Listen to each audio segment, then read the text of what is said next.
Betul. Perkenalkan, kami dari mahasiswa Universitas Nahdlatul Ulama Jakarta, kami dari Fakultas Jurusan Islamiyah, dari Prodi Studi Islam Interdisipliner. Mungkin kami akan sedikit banyak bertanya mengenai toleransi beragama. Namun sebelum itu bisa diperkenalkan dulu untuk kita masuk ke materi selanjutnya. Oke, perkenalkan nama saya Fatulin Fadullah, biasa dipanggil Fata. Umur saya masih 24 tahun, jadi masih tergolong muda. Dan untuk toleransi sendiri, background di masyarakat itu mungkin kita masih dalam lingkup yang sesama Islam tapi berbeda golongan. Ada yang Nahdlatul Ulama dan juga ada yang Muhammadiyah. Nah, masuk ke lingkungan kerja karena kebetulan saya juga udah kerja, itu lebih luas lagi nanti toleransinya. Karena apa? Karena ada lintas agama juga, ada yang Islam, ada yang Kristen, ada yang Katolik dan lain-lain. Jadi toleransi itu juga saya sudah mengalami banyak dari sejak umur 19 tahun, karena mulai berkecimpung di masyarakat itu umur 19 tahun, sebelumnya di pondok. Nah, bahkan dari pondok sendiri itu toleransi juga sudah kita diajari dari pondok, tapi toleransinya dalam toleransi antar ras dan antar suku. Jadi berbeda, latar belakangnya berbeda, ada yang sifatnya seperti ini, seperti itu gitu. Kalau menurut Mas sendiri, apa yang Mas pahami tentang toleransi beragama dan mengapa itu penting dalam kehidupan masyarakat? Toleransi itu sebuah kata sikap ya, kata sikap yang berarti sikap menghargai, terus juga sikap menerima perbedaan pendapat dari orang lain tersebut. Nah, kalau menerima perbedaan pendapat itu bisa kita maknai di lintas golongan antara NU dan Muhammadiyah. Mereka punya pendapatnya masing-masing dan kita juga harus menghargai. Di sisi lain, karena kita sama-sama Islam, nah Islam itu kan juga ada mazhab-mazhabnya masing-masing. Nah, mungkin dari NU mengambil mazhab yang mana, dari Muhammadiyah mengambil mazhab yang mana. Nah, toleransi itu sikap menghargai dan menerima perbedaan pendapat itu. Nah, terus tadi apa? Untuk Mas sendiri, bagaimana cara Mas menangani perbedaan agama di tempat kerja Mas itu atau lingkungan sosial Mas sendiri? Nah, kalau untuk lingkungan sosial dulu ya, yang lingkupnya kecil. Lingkup sosial itu di desa semuanya mayoritas agamanya Islam, cuma berbeda golongan aja. Mungkin ada beberapa yang Kristen. Nah, cara menyikapi perbedaan pendapat ya memang itu perlu proses.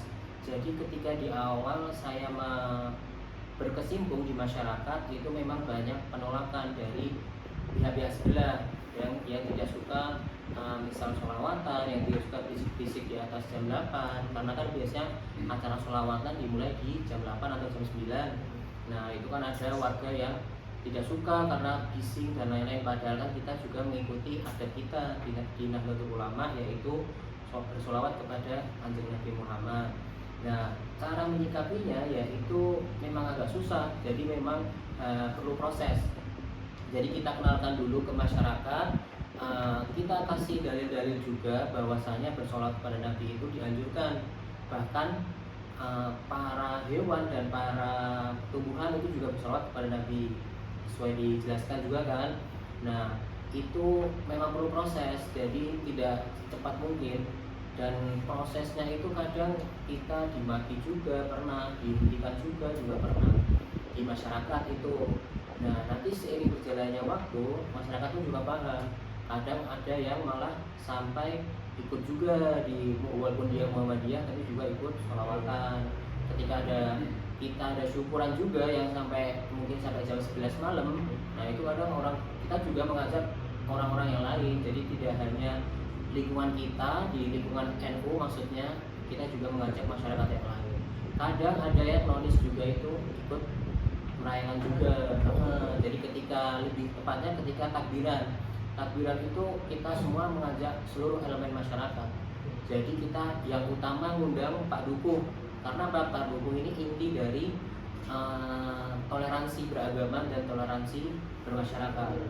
Karena kan Pak Dukuh ini sebagai pion atau sebagai ketua dari masyarakat. Jadi kalau ketuanya ada, otomatis masyarakatnya pun juga ikut hadir. Nah, itu caranya kita ibaratnya ngelobi atau minta Pak Dukuh atau ketua untuk datang juga ke acara. Nah dari situ kan masyarakat yang lain juga menerima dan juga malah saling berrukun sekarang. Jadi kalau dulu itu masih selek ibaratnya antara NU, Muhammadiyah dan juga Nonis. Nah sekarang kan juga kita di desa kan juga ada kiai yang kita sepuhkan. Nah itu juga kita tanya kadang kalau misal permasalahan kurban itu daging kurban itu Nonis ikut dapat jatahnya enggak? Kita kan tanya ke Pak Kiai. Nah ternyata kata Pak Kiai itu bisa dapat jatah tapi nanti terakhir. Jadi ketika masyarakat yang lain udah dapat jatah semua, yang khususnya itu orang Islam, baru kalau masih ada sisa baru dikasihkan ke yang Nonis gitu. Jadi kita memang ada pembagiannya, memang bukan kita mengesampingkan tapi kita mengikuti ajaran yang ada gitu. Nah, terus bergeser ke lingkup kerja. Lingkup kerja ini lebih ekstrim lagi. Kalau kita baru keluar pondok mungkin bisa langsung kaget. Kenapa? Karena kan kita menghadapi orang yang agamanya Nonis juga, yaitu Kristen, ada yang Katolik juga. Kadang ketika kemarin perayaan Natal itu pada ngucapin, pada beli pernak-pernik yang serba-serbi Natal. Nah kita sebagai umat Islam menyikapinya ya udah kita biarin aja karena itu bentuk penghormatan kita kepada agama lain. Nah di sisi lain kan kita juga hidup di negara yang bermacam-macam suku dan ras dan agama. Jadi kita pun juga harus menghormati keputusan mereka untuk memilih agama mereka itu sendiri. Caranya toleransi yaitu kita cukup diam dan menghormati. Itu sudah diam itu sudah berarti menghormati. Daripada kita komentar sana sini, ngapain ngerayain Natal dan lain-lain, itu malah kita menyibukkan diri sendiri sebenarnya dengan kegiatan yang tidak penting. Itu cara menyikapi toleransinya di lingkup kerja dan masyarakat. Lalu bagaimana pandangan Mas tentang Kebebasan beragama di Indonesia ya itu sesuai dengan Pancasila juga ya, bahwa setiap masyarakat kan bebas untuk memilih haknya masing-masing, memilih kepercayaannya masing-masing. Nah menyikapinya dengan menghormati itu. Jadi ketika agama lain itu melaksanakan ibadahnya, ya kita tidak perlu mengusik. Kalaupun kita diminta untuk mengantar, dikarenakan kondisi-kondisi tertentu ya, yaitu kita mengantar dengan niatan untuk membantu manusia, bukan membantu mereka untuk beribadah. Itu cara menyikapinya. Kalau untuk perbedaan secara luas ya itu dengan menghormati itu sendiri kita harus pintar-pintar untuk bersikap.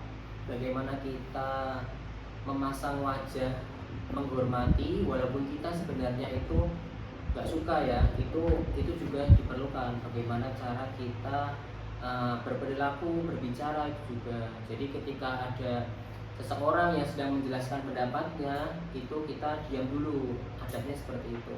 Jadi kita diam dulu, mendengarkan sampai akhir. Kalaupun kita tidak setuju, bisa kita sampaikan ketidaksetujuan kita gimana, lalu jangan lupa diberikan solusinya. Itu perbedaan pendapat ya. Kalau perbedaan agama yaitu salah satu caranya ya dengan diam dan menghormati itu. Tapi kalau perbedaan pendapat itu kan masuk dalam toleransi juga. Nah itu caranya diam dulu, misal pendapatnya itu sesuai dengan tujuan kita bersama, ya itu kita lakukan. Tapi kalau misal tidak, ya kita kasih tanggapan, tapi juga jangan lupa berikan solusi. Jadi jangan cuma menolak pendapat, tapi kita juga harus punya pendapat sendiri yang lebih unggul untuk keperluan bersama. Tuh. Untuk pertanyaan selanjutnya, menurut Mas cara yang terbaik untuk menjadikan antar umat agama itu biar jadi rukun itu bagaimana? Cara menjadikan masyarakat yang rukun ya berarti ya. Caranya dengan saling menghormati, itu poin utamanya, saling menghormati. Nah menghormati ini nanti bisa bermakna luas, jadi bisa bermakna macam-macam. Menghormatinya dari segi kita membantu, kan kita juga beberapa kali lihat dari golongan kita yaitu Banser itu kan juga ikut menjaga gereja.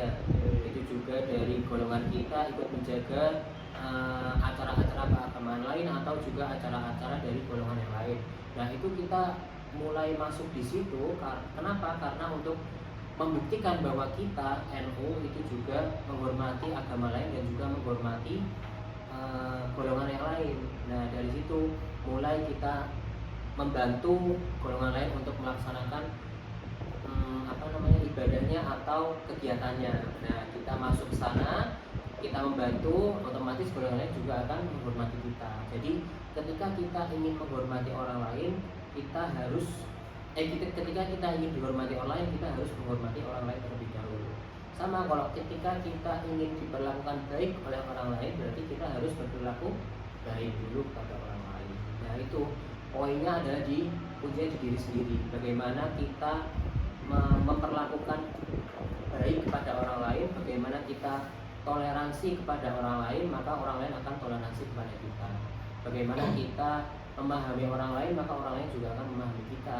Jadi yang kadang salah itu orang hanya ingin dihormati, orang hanya ingin dimengerti, tapi tidak ingin mengerti. Nah itu salahnya di situ. Jadi kita harus mulai dari diri kita sendiri untuk menghormati, mengerti dan menghargai orang lain, baru kita juga bisa dihargai. Cukup sih mungkin. Ada lagi yang mau ditanyakan? Cukup. Baik, mungkin sudah cukup Mas pertanyaan dari kami. Terima kasih atas waktunya. Semoga yang dijelaskan tadi bisa bermanfaat bagi kami dan semoga kami juga bisa mengaplikasikan dalam kehidupan bermasyarakat. Cukup sekian dari kami. Bila ada kesalahan mohon dimaafkan. Wassalamualaikum warahmatullahi wabarakatuh.